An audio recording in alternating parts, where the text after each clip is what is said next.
সুন্দর মেঘলা মেঘলা দিন, কি সুন্দর ফুরফুরে বাতাস। কখন যেন ওই বাতাসের সাথে আমিও উড়ে যাব।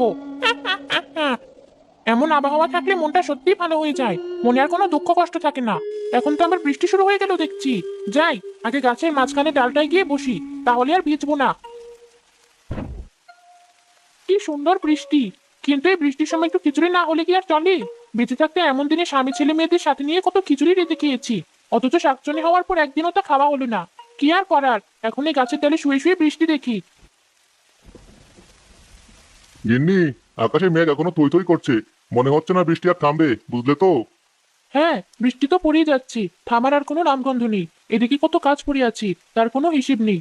এই বৃষ্টির জন্য কোনো কাজ করতে পারছি না। রান্নাটাও তো করতে হবে, না হলে খাবো কি? ঘরে আর কিছুই নেই রান্না করার, আবার বাজারও তেমন কিছু নেই। কি যে করি বৃষ্টির মধ্যে। আমি বলি কি, যা আছে তাই দিয়ে খিচুড়ি চাপিয়ে দাও চুলার উপর। এই বৃষ্টিতে খেতেও ভালো লাগবে, আর ঘরে যা আছে তা দিয়ে হয়েও যাবে। সে তো তুমি ঠিকই বলেছো, কিন্তু খিচুড়ির জন্য তেমন কোনো মশলা নেই। মশলা ছাড়া খিচুড়ি তুমি খেতে পারবে? খুব পারবো, ও নিয়ে তোমায় ভাবতে হবে না। তুমি রান্না শুরু করো দেখি।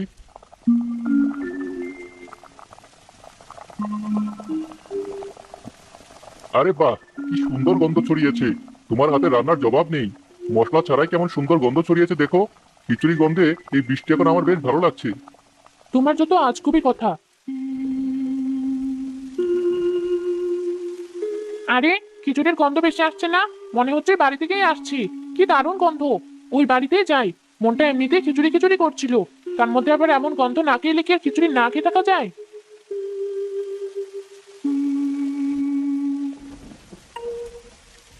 এলাম তো খিচুড়ি খেতে, কিন্তু ওদের সামনে থেকে খিচুড়িটা সরাবো কি করে? আর আমাকে দেখে ফেললেও তো সর্বনাশ হয়ে যাবে। আমি বরং অদৃশ্য হয়ে থাকি। একটু অপেক্ষা করি আগে, দেখি কি করে। তারপর সুযোগ বুঝে খিচুড়ি নিয়ে হাওয়া হয়ে যাব। রান্না হয়ে গেছি। এই বৃষ্টিতে আর কলপারে যেতে হবে না। বৃষ্টির পানি দিয়ে হাত মুখ ধুয়ে নিয়ে চলো, তারপর দুজন খাবো একসাথে। সেই ভালো, এসো তাহলে। এই তো, খিচুড়ির কাছে এখন কেউ নেই, ওরা দুজনে গেছে হাত ধুতে। এই সুযোগ, আমি আমারটুকু খিচুড়ি নিয়ে কেটে পড়ি।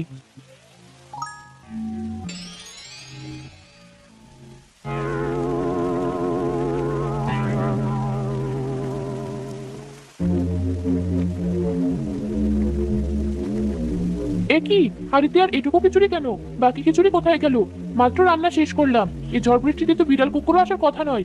আর এরেও এমন গরম খিচুড়ি খাবে কি করে? কি করে কি হলো কিছুই বুঝতে পারছি না। সে তো আমিও বুঝতে পারছি না। এখনো তো না ভেবে বাকি যেটুকু আছে দুজনে মিলে খেয়ে নেই চলো। না হলে পরে দেখা গেল একটুও কপালে জুটলো না, তখন আফসোসে শেষ থাকবে না। ঠিকই বলেছো।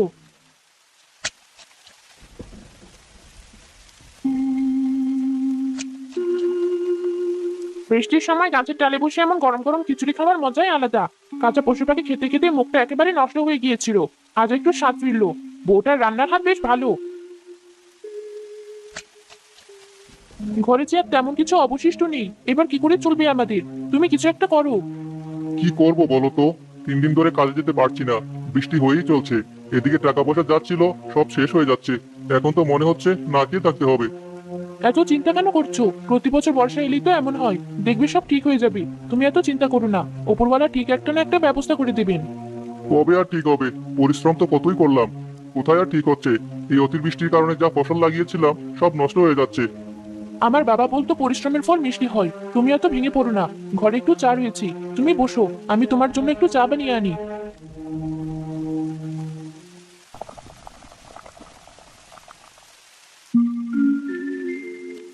এই নাও চা। চাকে ছাতাটা নিয়ে একটু মোড়লের বাড়িতে গিয়ে দেখো কোনো কাজ পাওয়া যায় কিনা। হ্যাঁ তাই তো, আমার তো মনেই ছিল না। গিয়ে একবার দেখি কোনো কাজ পাওয়া যায় কিনা। যদি পাওয়া যায় তাহলে একটু চাল ডালের ব্যবস্থা তো হবে। এতে কয়েকদিন চলে যাবে আপাতত।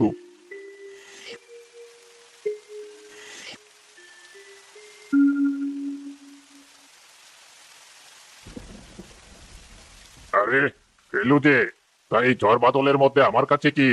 এমনিতে তো টিকিটিও দেখা যায় না, আর এখন এমন বৃষ্টির মধ্যে এসেছিস যে? মোড়ল মশাই, বড্ড অসহায় হয়ে আপনার কাছে এসেছি। আজ কদিন হলো কোনো কাজ নেই, টাকা পয়সা আর তেমন নেই। ঘরে যা খাবার ছিল তাও এখন শেষ হওয়ার পথে। আর দুদিন কোনো রকমে চললেও এরপর হয়তো আমাদের না খেয়েই মরতে হবে। দয়া করে আপনি একটু সাহায্য করুন, আমাকে কোনো একটা কাজ দিন। বিপদে পড়েছিস বলে তুই এখন ঠিকই আমার কাছে এসেছিস, কিন্তু যখন আমার কাজের লোকের দরকার হয় তখন তোকে ডেকেও পাওয়া যায় না। তখন তোর বড্ড অহংকার হয়, তাই না? অহংকার নয় মোড়ল মশাই, আপনি যখন কাজে ডাকেন তখন আমার নিজের জমির কাজ থাকে, তাই আসতে পারি না। সেসব আমি কিছু জানি না। এখন আমার কাছে কোনো কাজ নেই। এই বৃষ্টিতে কি বা এমন কাজ থাকবে? কোনো কাজ নেই, তুই আর ঝামেলা করিস না। এখন চলে যা, আমাকে একটু বৃষ্টি দেখতে দে দেখি। কত আশা নিয়ে এসেছিলাম, কিন্তু এখন খালি হাতেই ফিরে যেতে হচ্ছে। গিন্নিকে গিয়ে কি বলবো তাই ভাবছি। হে উপরওয়ালা, তুমি আমাদের রক্ষা করো। এভাবে বৃষ্টি হতে থাকলে আমরা তো মারা পড়বো। ফেলু, মনে হচ্ছে বাড়িতে কেউ নেই। আরেকবার ডেকে দেখি তো। ফেলু, এই ফেলু, কোথায় গেলি সব? তাড়াতাড়ি বের হ, এদিকে আমি তো কাক ভেজা হয়ে গেলাম। আরে বুড়িমা, আপনি ভেতরে আসুন তাড়াতাড়ি। এই নিন, শরীরটা একটু মুছে নিন, আর আমার এই শুকনো কাপড়টা পরে নিন, না হলে ঠান্ডা লেগে যাবে যে। এই পটলিটা আমার হাতে দিন। না না, এটা আমি তোর হাতে দিব না। আমার কাছে শুধু এটাই আছে, বাকি সবকিছু তো শেষ হয়ে গেছে। এটাই এখন আমার একমাত্র সম্বল। কেন, কি হয়েছে বুড়িমা? তুই তো জানিস নদীর পাড়ে বাড়ি ছিল আমার। এই অতিবৃষ্টিতে নদীতে ভাঙন ধরে গ্রামের প্রায় সব বাড়ি নদীতে চলে গেছে। আমার বাড়িটাও চলে গেছে। আমার আর কিচ্ছু নেই। কি বলছেন এসব? যা হওয়ার তা হয়ে গেছে, কিছু তো আর করার নেই। আপনিও তো চিন্তা করবেন না। এখন থেকে না হয় আপনি আমাদের সাথেই থাকবেন।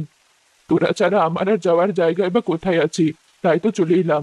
ফেলুকে দেখছি না যে, সে কোথায় গেছে এই বৃষ্টিতে? এই তো বুড়িমা, আপনি আসার কিছু আগেই বের হলো মুরলির বাড়িতে কোনো কাজের সন্ধানে। আজ 3 দিন হলো বাড়িতে বসে আছি, তাই কোনো কাজ পাওয়া যায় কিনা সেজন্যই গিয়েছি। দিন এনে যাদের দিন খেতে হয় তাদেরকে আর এভাবে চলে বলুন দেখি? ও আচ্ছা, তার মধ্যে আবার আমি চলে এলাম। তোদের অনেক বিপদে ফেলে দিলাম। ছি ছি, এসব কথা বলবেন না বুড়িমা। একসময় আপনি আমাদের অনেক উপকার করেছেন, তা তো আর আমরা ভুলতে পারি না।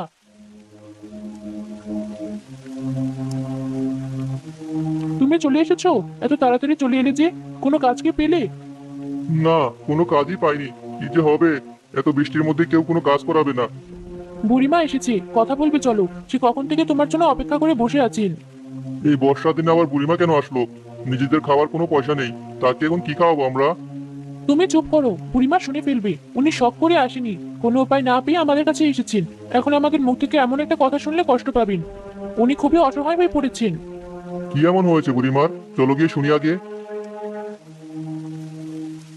বুড়িমা, তুমি এসেছো? আয় বাবা, আমি তোরই অপেক্ষা করছি। সে কখন এসেছি, তুই সবে এলি। আয়, বস এখানে। কেমন আছো তুমি বুড়িমা? তোমাকে এমন দেখাচ্ছে কেন? আমার যে সব শেষ হয়ে গেছে। আমার ঘর বাড়ির সবকিছু নদীতে চলে গেছে। আমি এখন ফকির হয়ে গেছি। আমার আর কিছুই নেই। এমন করে কেন বলছো? আমি তো সবসময় আছি তোমার পাশে। আমি যতদিন বেঁচে আছি তুমি আমার কাছেই থেকো। আমি জানি তুই কখনো আমাকে তোর বাড়ি ছেড়ে যেতে বলবি না। সেজন্যই তো তোর বাড়িতে এসেছি। কিন্তু তোরও তো হাড়ির অবস্থা ভালো না। সে নিয়ে আপনি চিন্তা করবেন না বুড়িমা। আমরা যদি খেতে পারি তো আপনিও পারবেন। ফেলু, তুই ভাগ্য করে এমন বউ পেয়েছিস। এই যুগে এমন বউ কারো কপালে জোটে না। আমি দোয়া করি তোরা সারা জীবন সুখে শান্তিতে থাক। হ্যাঁ বুড়িমা। বৌমা, রাজ্যে অনেক হলো, আমাকে কিছু খেতে দে। কাল থেকে আমি কিচ্ছু খাইনি। আবার বৃষ্টিতে এতটা পথ হেঁটে আসতে আসতে বড্ড খিদে লেগে গেছে। বলতে লজ্জা করছি, কিন্তু আমি যে আর সহ্য করতে পারছি না। লজ্জা করবে কেন? এটা তো আপনারও বাড়ি। আসলে বুড়িমা, ঘরে তেমন কিছু নেই। যা ছিল সেসব দিয়ে খিচুড়ি চড়িয়ে দিয়েছি চুলায়। এই রান্না হয়ে গেল প্রায়। এখনই আপনাকে খেতে দিব। তাই তো বলি, এমন সুন্দর খিচুড়ির গন্ধ আসছে কোথা থেকে?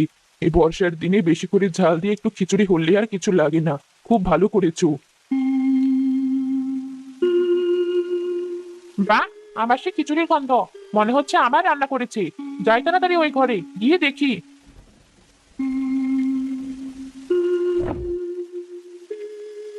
আরে সত্যিই তো, যা ভেবেছিলাম ঠিক তাই। এ বাড়িতে আবার খিচুড়ি রান্না হয়েছে। মনে হচ্ছে আমার আজকের রাতের খাবারটাও বেশ ভালো হবে। এ কি, এই বুড়ি আবার এলো কোথা থেকে? তখন তো ছিল না। এখন এভাবে জানালা দিয়ে কতক্ষণ দেখবো? খিচুড়ি নিয়ে যাওয়ার তো কোনো সুযোগই পাচ্ছি না। একজন গেলেও আরেকজন ঠিক বসে আছে। বৌমা, খিচুড়ি তো হয়ে গেছে। এবার চলো আমরা ঘরে গিয়ে বসি। খিচুড়ি চুলার উপরই থাক। নামিয়ে নিলে আবার ঠান্ডা হয়ে যাবে। তার থেকে এখানেই থাক। আমরা ঘরে গিয়ে বসি। ফেলু বাজার থেকে ফিরলে নামিয়ে নিয়ে গরম গরম খাওয়া যাবে। না না বুড়িমা, খিচুড়ি রেখে কোথাও যাবো না। দুপুরে আপনি আসার আগে একবার খিচুড়ি রান্না করেছিলাম। আমরা একসাথে শুধু হাত ধুতে গিয়েছিলাম। এসে দেখি খিচুড়ি আর নেই। হাঁড়িতে একটু পড়েছিল, ওই দুজনে খেয়েছিলাম। বাকি খিচুড়ি যে কি হয়েছিল সে আমরা জানি না, তাই এখান থেকে সরা যাবে না। ও আসার আগ পর্যন্ত এখানেই বসে থাকতে হবে। বলিস কি, এ তো বড় সাংঘাতিক বিষয়। এখানেই তাহলে বসে থাকি দুজনে। ওর আসার সময় এমনিতেও হয়ে গেছে মনে হয়। একই জানায় পড়লাম, এমনিতেই বৃষ্টিতে ভিজে শাকচুন্নি থেকে কাক হয়ে যাচ্ছি, তারপর ওরা আবার বলছে এখান থেকে যাবে না। তাহলে আমি কি করে খিচুড়ি খাবো? আর কিছুক্ষণ অপেক্ষা করি তাহলে। ভালো কিছু খেতে হলে তো একটু সবুর করতেই হবে। না না, আর সবুর করা যাচ্ছে না। একে তো ভিজে কাক হচ্ছে, তার উপরে খিচুড়ির গন্ধে পাগল হয়ে যাচ্ছি। এদিকে এরা বসে বসে গল্প করছে, মনে হচ্ছে না আমাকে কোনো সুযোগ দিবে। পেয়েছি বুদ্ধি, আমি অদৃশ্য হয়ে ওদের সামনে দিয়ে খিচুড়ি নিয়ে আসবো। হি হি হি হি। বুড়িমা, আমিও যা দেখছি আপনিও কি তাই দেখছেন? আমিও তো তাই দেখছি। এসব কি হচ্ছে? পালা তাড়াতাড়ি। এই নিশ্চয় কোনো শাকচুন্নির কাজ।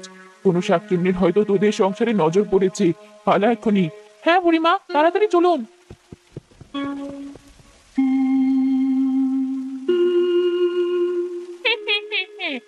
যাক, ভয় দেখিয়ে হলেও পুরো হাড়ি ধরে নিয়ে এসেছি। খেয়ে না হয় আবার হাড়ি দিয়ে আসবো। তারপর আবার রান্না করলে আবার গিয়ে নিয়ে আসবো।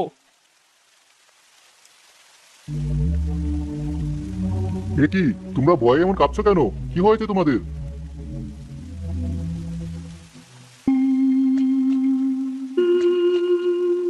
খাওয়াটা হয়ে গেল। বেশ একটা খাওয়া হয়েছে আজ। যাই, এই হাড়িটা এবার দিয়ে আসি। আরে, মনে হচ্ছে ঘরের মধ্যে ওরা কিসব বলা বলি করছে। জানালা দিয়ে একটু শুনে দেখি তো। বলো কি গিন্নি, এবার কি হবে? আমরা তাহলে খাবো কি? আর তো ঘরে কিছু নেই, টাকা পয়সাও কিছু নেই। আমরা দুজন না হয় কোনো রকম চালিয়ে নেবো পানি খেয়ে, কিন্তু বুড়িমা বয়স্ক মানুষ, ওনার কি হবে? আমিও তো সেটাই ভাবছি। এত ভাবিস না, এই পুটলিটা ধর। এটাই আমার শেষ সম্বল। তাই তখন তোকে এটা আমি ধরতেই দিইনি। এতে কিছু জমানো মোহর আছে, তুই এগুলো দিয়ে এখন চালিয়ে নে। তা হয় না বুড়িমা, তোমার এই শেষ সম্বল আমি এভাবে নিতে পারি না। তুমি এটা রাখো, আমি কিছু একটা ঠিক ব্যবস্থা করে নেব। আহারে, ওদের কত কষ্ট। ওরা সবাই অনেক ভালো মানুষ, কিন্তু আমি ওদের সাথে বড় অন্যায় করেছি। আমি ওদের সাহায্য করব। তোরা কোনো চিন্তা করিস না, আমি তোদের সাহায্য করব। কে কে কথা বলে? কে তুমি? তোমাকে তো দেখতে পাচ্ছি না। সামনে এসো। কে তুমি? এই যে, আমি শাকচুন্নি। আমাকে দেখে ভয় পাস না। আমি তোদের কোনো ক্ষতি করব না। তোদের খিচুড়ি আমি খেয়েছি, কিন্তু এখন বুঝতে পারছি আমি ভুল করেছি। আর তোরা অনেক ভালো মানুষ, তাই আমি তোদের সাহায্য করব। এই নে, এই জাদুর করা। এখান থেকে যত ইচ্ছে সোনার মোহর নিবি। এটা কখনো খালি হবে না। তবে আমার একটা শর্ত আছে। কি শর্ত? আমাকে প্রতিদিন খিচুড়ি রান্না করে খাওয়াতে হবে। তোর হাতের খিচুড়ি খেলে মনে হয় অমৃত খাচ্ছি। ঠিক আছে শাকচুন্নি, তাই হবে। এরপর ফেলু অনেক বড় লোক হয়ে যায়। তাদের তিনজনের কোনো দুঃখ থাকে না। আর শাকচুন্নিও প্রতিদিন মজা করে ফেলুর বউয়ের হাতের খিচুড়ি খায়।